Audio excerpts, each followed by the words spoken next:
नमस्कार दोस्तों, मैं हूं मिलन और हेल्पबॉक्स में आप सभी का स्वागत है। अगर आप कोई भी बिजनेस करना चाहते हैं या मैन्युफैक्चरिंग यूनिट खोलना चाहते हैं और आपको लोन का ज़रूरत है, तो आप जो जितना भी गवर्नमेंट बैंक्स है वहां से लोन ले सकते हैं। अभी गवर्नमेंट ऑफ इंडिया का बहुत सारा स्कीम भी चल रहा है, उसके तहत आप लोन ले सकते हैं। किसी भी प्राइवेट कंपनी या जो बहुत सारी एजेंसी है वहाँ से लोन मत लीजिए। तो सबसे पहले आपको क्या करना है, आप एक वेबसाइट में आना है जनसमर्थ.in, ऊपर में दिख रहा है जनसमर्थ.in।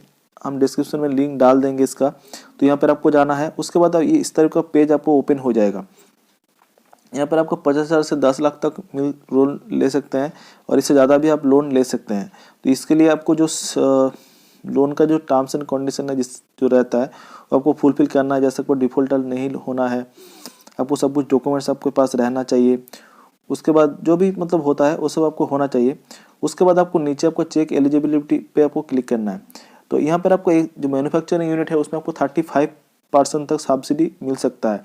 मतलब अगर आप कुछ मैन्युफैक्चरिंग यूनिट मतलब जो प्रोडक्शन करना चाहेंगे तो उसके तहत आप लोन लीजिएगा तो आपको 35% तक सब्सिडी मिलेगा। लेकिन आप अगर बिजनेस मतलब जो कुछ प्रोडक्ट आप सेल कर रहे हैं डायरेक्ट किसी से खरीद के, तो आपको कुछ सब्सिडी नहीं मिलेगा। तो ये आपका अगर आपको लोन मिलेगा कि नहीं इसको चेक करने के लिए आपको वहाँ पर चेक एलिजिबिलिटी पे क्लिक करना है। उसके बाद आपको कुछ फॉर्म है यहाँ पर आपको फिलअप करना है। सबसे पहले आप यहाँ पर देखिए जो बिजनेस है, यहाँ पर आप आधार बिजनेस सिलेक्ट कर लीजिए। उसके बाद आप जो भी है आपका बिजनेस नया है या पुराना है सब सिलेक्ट कर लीजिए, ठीक है। क्लास 8 जो भी फॉर्म है। उसके बाद अंडर कौन EDP ट्रेनिंग है नो कर दीजिए, ठीक है। यहाँ पर अब मैं मैन्युफैक्चरिंग सिलेक्ट कर लेता हूँ। आप बिजनेस या ट्रेडिंग करना चाहते हो तो आप सिलेक्ट कर सकते हैं। आपका जो भी है जेंडर कास्ट सिलेक्ट कर लीजिए। एक सर्विस में नो कर दीजिए। मैं नॉर्थ ईस्ट से नहीं हूँ तो नो कर देता हूँ, मैं रूरल एरिया से हूँ। उसके बाद आपका इंडिविजुअल बिजनेस आपका क्या रहेगा। उसके बाद प्रोजेक्ट कॉस्ट, लेकिन जो आपको सब्सिडी लोन मिलेगा वो 5 लाख से कम जो लोन है उस अमाउंट पे मिलेगा। अगर आपका लोन अमाउंट 5 लाख से ज़्यादा आप एंट्री कीजिएगा तो आपको सब्सिडी जो है वो नहीं मिलेगा। तो मैं मैन्युफैक्चरिंग सिलेक्ट करना पड़ेगा और 5 लाख से कम लोन अमाउंट सिलेक्ट करना पड़ेगा। उसके बाद आप खुद से कितना इन्वेस्टमेंट करना चाहेंगे, मैं 50,000 सिलेक्ट करता हूँ, वो आप यहाँ पर सिलेक्ट कर लीजिए। तो मेरा 4,50,000 का लोन अमाउंट यहाँ पर कैलकुलेट एलिजिबिलिटी इस पर क्लिक कीजिए। उसके बाद जितना भी लोन अभी गवर्नमेंट ऑफ इंडिया के तहत आपको मिल सकता है वो यहाँ पे शो हो जाएगा। देखिए प्रधानमंत्री मुद्रा योजना के तहत आप लोन आपको मिल सकता है, ठीक है। तो यहाँ पे देखिए मंथली EMI जो 10% शो कर रहा है, तो ये 10% से ज़्यादा ही लेता है, ठीक है। लोन टेन्योर मैक्सिमम 5 ईयर, इसमें कुछ सब्सिडी नहीं है। लेकिन अगर prime minister employment guarantee program, इस प्रोग्राम के तहत अगर आप लोन सैंक्शन कराएंगे बैंक से तो आपको देखिए अप टू 35% मंथली EMI भी कम है और इसका आपको 35% तक का सब्सिडी भी मिल जाएगा प्रोजेक्ट कॉस्ट का। तो यहाँ से आप सिर्फ चेक कर लीजिए, यहाँ पे चेक कर लीजिए डिटेल से, और स्क्रीनशॉट भी मार ले सकते हैं। इसके बाद आपको बैंक में जाना पड़ेगा। आप ऑनलाइन अप्लाई मत कीजिए कि ऑनलाइन में बहुत सारा जो सिस्टम है वो मतलब आप जानते नहीं है, बैंक अदर बैंक बहुत सारा बैंक अदर डॉक्यूमेंट्स आपसे डिमांड कर सकता है। तो इसलिए डायरेक्ट बैंक जाइए। जिस भी बैंक में आपका बैंक अकाउंट है उस बैंक में सबसे पहले जाइए जहां पर आपका करंट अकाउंट है बिजनेस का। अगर किसी भी वहां पर लोन आपको नहीं दे रहे तो आप दूसरा बैंक में जा सकते हैं। मेरा केस में मैंने लोन अप्लाई किया तो मैंने दूसरा बैंक से लोन लिया जहाँ पर मेरा करंट अकाउंट नहीं था, तो वहाँ पर जाके मैंने नया करंट अकाउंट बनाया। उसके बाद वहाँ से डॉक्यूमेंट सबमिट करके मैंने लोन अप्लाई किया। तो डॉक्यूमेंट्स क्या क्या लगता है मैं आपको दिखा देता हूँ। बैंक जो हमको एक कॉपी में लिख के दिया था, तो देखिए ये जो डॉक्यूमेंट्स है ये बैंक हमसे मांगा था, जैसे IT रिटर्न 3 साल का और balance sheet, profit loss statement. मैंने ये जो मेरा CA है, आप अगर आपके पास CA मेंटेन नहीं करते हैं तो आप किसी भी CA से जाके बना सकते हैं। IT रिटर्न अगर आपका 3 साल का नहीं है, 1-2 साल का है तो वो भी सबमिट कर सकते हैं। और अगर आप अपने IT रिटर्न दिया भी नहीं है तो आप अभी भी आप फाइन देके 1,000 रुपया पर ईयर ऐसा कुछ चार्ज है, तो आप IT रिटर्न फिल कर सकते हैं। उसके बाद ये सब देना होगा। प्रॉफिट लॉस स्टेटमेंट ये आपको बनाना पड़ेगा, या आप किसी भी CA से जाइए वो बना देगा।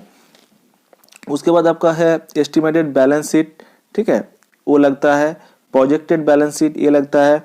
उसके बाद है उद्यम रजिस्ट्रेशन, ये आपको बनाना पड़ेगा। ये आपको इंस्टेंटली बन जाता है उद्यम रजिस्ट्रेशन, 5 मिनट लगता है। उसके बाद अगर आपका खुद का घर है तो खुद का घर का इलेक्ट्रिक बिल वगैरह लगता है। अगर आप रेंट पे है तो रेंट एग्रीमेंट लगेगा। उसके बाद आपका अगर आप बिजनेस करते हैं पहले से कुछ मतलब, तो आपको स्टॉक स्टेटमेंट मतलब आपको कितना स्टॉक है उसका स्टेटमेंट देना पड़ेगा खुद से लिख के, और आपका खुद का KYC लगेगा।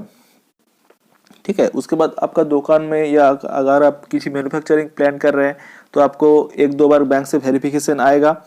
वेरिफिकेशन आने के बाद आपको अगर इसमें कुछ एक्स्ट्रा ज़रूरत पड़ेगा तो आप खुद से बुलाएगा ये साइन करने के लिए। उसके बाद जब आपका लोन सैंक्शन हो जाएगा तो आपको बैंक से कॉल आएगा कि आपका लोन सैंक्शन हो गया है। अब बैंक में आके ये सब डॉक्यूमेंट्स लेके आइए, कुछ स्टैम्प पेपर ये सब लगता है। तो मेरा केस में 5 स्टैम्प पेपर लगा था, वहाँ पर आपको ब्लैंक स्टैम्प पेपर ही हमको साइन करना पड़ा था। तो हो सकता है कि वो मतलब जल्दी में ब्लैंक में साइन करा लिया, बाद में वो आपको फिल कर देगा।